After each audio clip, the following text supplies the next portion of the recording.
क्या आपके मसूड़ों से खून आता है, या मसूड़े बार बार फूलते हैं, या मुंह में अक्सर छाले बने रहते हैं? तो ये वीडियो आपके लिए है। आइए जानते हैं कि ऐसी क्या वजह है जिसकी वजह से किसी के भी मसूड़े बहुत जल्दी जल्दी फूलते हैं, सूज जाते हैं, या उनसे खून आने लगता है। दोस्तों, मैं डॉक्टर दिग्विजय सिंह, डेंटल अफसर, मिलिट्री हॉस्पिटल से आज आपको इसके बारे में विस्तार से जानकारी दूंगा। ये वीडियो थोड़ी लंबी हो सकती है, पर निसंदेह इसमें आपकी सारी समस्याओं का जवाब मिलेगा। दोस्तों, कोई मसूड़ा जब फूलता है, जब उसके पीछे 3 कारण होते हैं। पहला कारण, अगर हम मसूड़ों की साफ़ सफाई अच्छे से नहीं कर रहे हैं, जिसमें हमें दिन में 2 बार, एक बार सुबह उठ के और रात को सोने से पहले नियमित रूप से ब्रश करना चाहिए। अगर हम नहीं कर रहे हैं तो गंदगी के कुछ कण जो उस मसूड़ों में फंसे रह जाते हैं या चुपके रह जाते हैं, वो बैक्टीरिया की प्रेजेंस में सड़ने लगते हैं, जिससे सिक्रेटरी प्रोडक्ट्स निकलते हैं, कुछ केमिकल प्रोडक्ट्स निकलते हैं, जिनकी वजह से मसूड़े फूल जाते हैं। दूसरा कारण, अगर हमारी बॉडी के अंदर विटामिन की डिफिशियंसी है, जिसमें कई सारी विटामिन हो सकती हैं, जैसे vitamin B complex, vitamin C या अन्य विटामिन भी हो सकती हैं।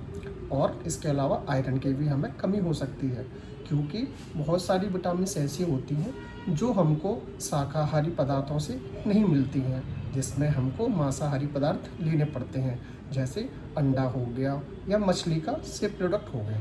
दोस्तों, अगर डिफिशियंसी है किसी विटामिन की, तो सबसे पहले मुंह या जीभ या ओठ या गाल, ये वो सरफेस है जहाँ पे किसी भी विटामिन की डिफिशियंसी सबसे पहले महसूस होती है या पता चलती है। वजह, क्योंकि हमारा जो चेहरा होता है या जो हमारा जबड़ा होता है, जो फेशियल मसल्स होती हैं, वो सबसे ज़्यादा वेस्कुलर होती है। मतलब सबसे ज़्यादा खून का अगर स्राव होता है तो इसी जगह होता है। इसीलिए शरीर में कोई भी कमी है तो दंत चिकित्सक या डेंटिस्ट वो पहले डॉक्टर होते हैं जो इस कमी को पता लग सकते हैं किसी भी परेशानी के शुरुआती लक्षणों को देखकर। दोस्तों, ये दूसरा वजह थी। अब जानते हैं तीसरी वजह।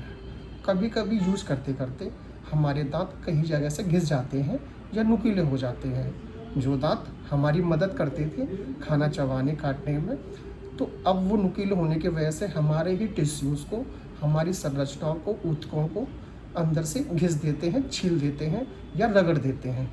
जब कोई भी रगड़ बार बार लगती है तो हमारे मसूड़े इतनी ज़्यादा टफ नहीं होते हैं या इतने स्ट्रॉन्ग नहीं होते हैं, तो उनमें से रगड़ने की वजह से छिल जाते हैं और उनसे रक्तस्राव होने लगता है, जिसे ब्लीडिंग कहते हैं। दोस्तों, अगर ये बार बार छाला बनता है तो शुरुआत में तो ये खुद से ठीक हो जाता है, मगर क्रोनिक इरिटेशन एक शब्द होता है। कोई चीज़ बार बार लंबे समय तक अगर परेशान कर रही है, चुभ रही है या रगड़ रही है, तो वो हमें निस्संदेह परेशानी कारण